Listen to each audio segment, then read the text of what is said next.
تیرې ویډیو کې موږ په سکالرشپس باره کې خبرې کړې وله چې د 15 مختلفو ملکونو سکالرشپس ول په کوم طریقه اپلای کول او څه خوبیانې درلودلې. اخره کې موږ یو بله خبره کړې وه چې آیلټس او ټافل د انګلیش ټیسټ چې کوم د هغې باره کې زیاترو پوهنتونونو همدا ریکمنډیشن وي چې یا آیلټس ولري یا ټافل ولري چې هغه ثبوت دا ده چې دا کس انګلیش باندې پوهیږي. اوس کوم یو ښه ده، آیلټس ښه ده که ټافل ښه ده؟ دې دوه کې یو بهتره ده هغه چې کوم موږ ته فعلا افغانستان کې ریکمنډډ وي او موږ کولی شو هغې طریقې نه ځان خپل سکالرشپسو ته اپلای وکړو. نو دې نه مخکې چې د کوم بهترتوب باندې راشو خبرې وکړو، راځو ګورو چې د دواړو کې فرق څه دی. نو ما ټول نوټ کړي دي په احمد قاسم ټابلټ کې.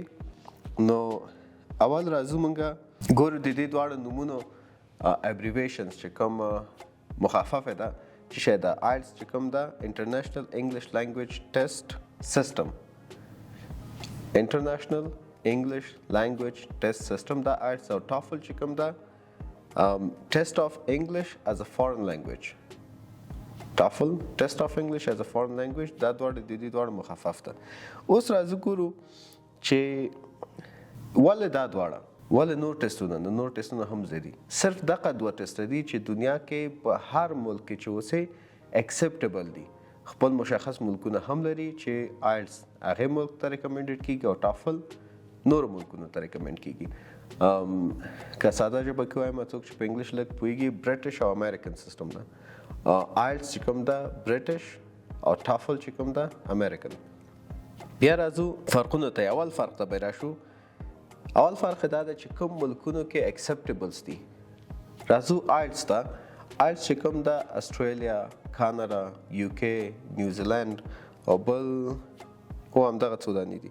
UK، استرالیا، کاناډا، نیوزیلینډ دې ملکونو کې آیلټس اکسپټیبل ده چې ته آیلټس ولرې ته کولی شي چې دغه ملکونو کې چې کوم سکالرشپس وي هغې ته اپلای وکړي. او ټافل چې کوم ده هغه US چې کوم ملکونه دي او نور د څلور ملکونو نه بغیر چې هر بل ملک اوسي ټافل که ته ولرې هغه ته کولی شي اپلای ورته وکړي. نو دا اول فرق دا یو ده چې کوم ملکونه اکسپټیبلز دي، څلور ملکه د آیلټس ول او US نور ملکونه چې کوم ول ټافل که ولرې اکسپټیبل ده. بیا راځو د ایگزام سیسټم ته. ګوره آیلټس که چا مخکې نه امتحان ورکړی اوسي هغه پوهیږي چې هر یوې مختلف سټیجز لري. مثلا دوه فارماټه آیلټس لري. یو هغه خلکو دپاره ده چې کوم څوک غواړي یو ملک نه بل ملک ته لاړ شي هغوی امتحان ورکړي. او بل هغه فارماټ ده چې یو ملک نه بل ملک کې غواړي درس وایي سټډیز وکړي. نو هغه اول ته یې وایي امیګریشن دپاره چې کوم دي جنرل ټیسټ ده، او یو چې کوم ده اکیډمیک ټیسټ ده. جنرل ټیسټ کې هغه امیګریشنز کې راځي چې یو ملک د بل ملک ته ځي، د چا نامزاد وي بل ملک کې هغې دپاره ټیسټ ورکوي. دا ټیسټونه ډېر ساده دي، یعنې ډېر داسې خلک ما لیدلي دي چې یو میاشت دوه میاشتې انګلیسي ویلې ده، تللی ده امیګریشن دپاره جنرل ټیسټ ورکړی ده، کامیاب شوی ده. اکیډمیک چې کوم ده هغې دپاره باید ته ډېره مطالعه ولري چې بیا بینډس ښه بینډس هم راوړې، او هغه راوړل په اکیډمیک ټیسټ کې ډېر سخت دي. تا ته هر شی مد نظر نیول کېږي، رایټینګ د مد نظر نیول کېږي، سپیکینګ د لسنینګ او بل شی و رایټینګ لسنینګ سپیکینګ لسنینګ رایټینګ سپیکینګ لسنینګ او ریډینګ. دا ریډینګ ما ته یاد وتی و. دغه ټول مد نظر نیول کېږي، په هغې مطابق ته کولی شي اکیډمیکس کورس ته لاړ شي. او ټافل چې کوم ده یو خوبي دا ده چې یو فارمیټ لري. دا نه ده چې جنرل ټیسټ او اکیډمیک ټیسټ ولري.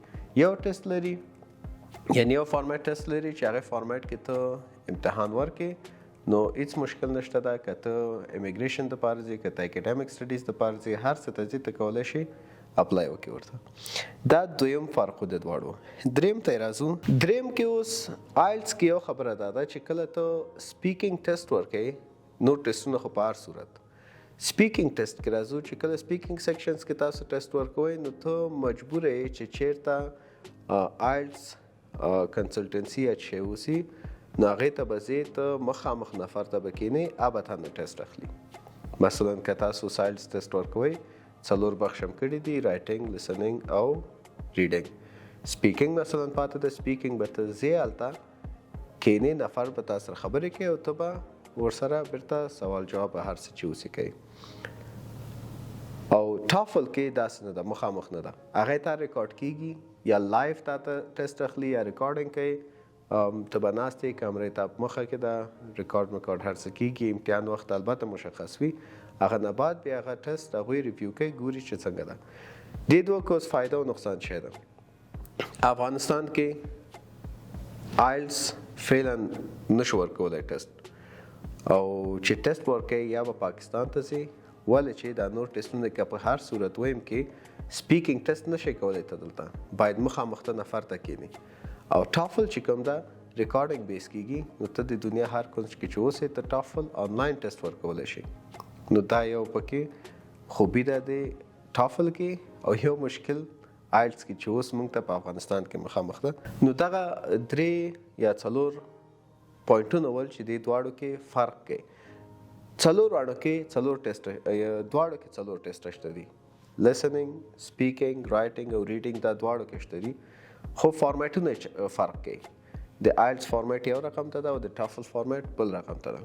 او تا ته چې ریکمنډ کېږي کوم یو درته ضرور ده چې آیلتس ورکړي که ټافل ورکړي، ته اول به دا وګورې چې ته امتحان ورکوي، نو وبګورې چې ضرورت چې دپاره ده اوس آیلتس ته ده که ټافل ته ده.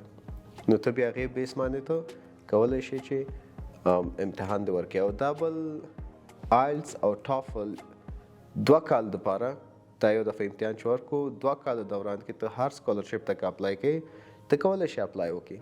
مثلا ما اوس امتحان ورکو 2023 ته، نو 2024 څلېرویشت مابینو کې ما ته سکالرشپ پیدا کېږي او 6 میاشتې 15 میاشتې وخت شته ده، نو ما ته مشکل نشته ده، زه ما سکالرشپ ته اکسپټ کېږي، ریجیکټ کېږي نه، یعنې ضرورت نشته زه آیلتس یا ټافل دوباره اگزام ورکړم. او که نه چیرې یو میاشت یو نیم میاشت پاتې، بیا کېدی شي چانس شته چې ته باید آیلتس یا ټافل دوباره اگزام ورکړې، هغه اگزام اکسپټیبل نه وي. اوس سوال دا ده چې کله موږ آیلتس اگزام ورکو، آیا هغه پوهنتونونه چې ټافل اکسپټ کوي هغې ته تللی شو که نه شو تللی؟ یا ټافل اگزام ورکو، آیا هغه پوهنتونونه چې آیلتس اکسپټ کوي هغې ته تللی شو که نه شو تللی؟ دا دواړه آیلتس چې کوم ده بینډ سیسټم لري، او ټافل چې کوم ده سکور سیسټم لري. مثلا 80+ باید هر یو سکیل کې ټافل کې باید واخلي، او آیلتس کې هم دغسې، خو پوهنتون ریکوایرمنټ په حساب 6 بینډ پلس اوسي، 7+ اوسي. 7+ که اوسي، خو د دنیا تقریبا 98-95% ملکونه سکالرشپ ټول ته اکسپټ کوي چې کوم آیلتس اکسپټ کوي. اوس دا ته کولی شي یو چانس بل در سره ده چې کله ته ټافل اگزام ورکوي، ته کولی شي هغه آیلتس ته چینج کړي. مثلا ټافل سکور چې څونه ته اخیستی ده هغه چینج کوي د آیلتس بینډس ته چې څونه بینډس کېږي. کېدای شي تا ټوټل سکور 90 اخیستی مثلا آیلتس کې ټافل کې، او چې ته آیلتس هغه بینډ چینج کوي، نو ته کولی شي چې 7, 7.5 یا 6.5 دغه رینج کې ته خپل بینډس واخلې. اوس که ته غواړې UK بیسډ ملکونو ته اپلای وکړي او تا ته ضرورت آیلتس دپاره ده، ته پاکستان ته مثلا نشي تللی، بل ملک ته نشي تللی چې ته امتحان ورکړې سخته درته، ټافل امتحان ورکړه او هغه ټافل سکور دی بیرته کنورټ کا په آیلتس کې. فکر هم ده نو چې کله تاسو امتحان ورکړو په ټافل کې، سکور هم چینج کړو په آیلتس ته، نو هیڅ مشکل نشته ده. هماغه بینډس ته په آیلتس ورکوي، ته کولی شي په ټافل امتحان کې هغه ملکونو ته سکالرشپ اپلای کړي چې هغه ټافل نه اکسپټ کوي، آیلتس اکسپټ کوي، مګر آیلتس کنورټډ مارک تا سره شته دي.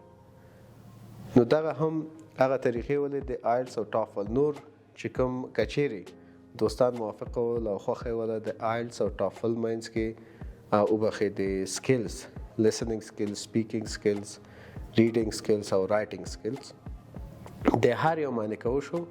مختلفې ویډیوګانې به مونږ ریکارډ کړو چې هغې په طریقه ته وکولی شي امتحان آمادګي ته ځان برابر کړي. مثلا listening او speaking درته زده کول کېږي نه یا reading writing صرف تاته چې کېږي د امتحان طریقه تاته درښودل کېږي چې د speaking امتحان څه رقم ته وي listening څه رقم ته وي reading او writing دا امتحانونه په کوم شکل اخیستل کېږي چې په هغه صورت ته ځان آماده وساتې او کوم داسې پوینټس دي چې هغه ته په نظر کې ونیسې ته تا امتحان ښه تېرېږي مثلا یو پوینټ دا ده چې speaking کې یو لغت که ته بار بار ریپیټ کوې بار بار تکرارې په انګلیش کې هغه تا یو منفي پوینټ ده هغې کې تا نمرې کټ کېږي نو دغسې هر یو خپل خپل داسې قوانین لري او ټریکونه لري چې هغه که ته فالو کړې ته به هر امتحان ډېر په سادګۍ سره پاس کې او کامیاب بشي پکې بعضې خلک ډېر تکړه دي مګر د امتحان په قانون نه پوهېږي په سیسټم نه پوهېږي نو هغه ته ډېر مشکل مخته راځي چې سکور سے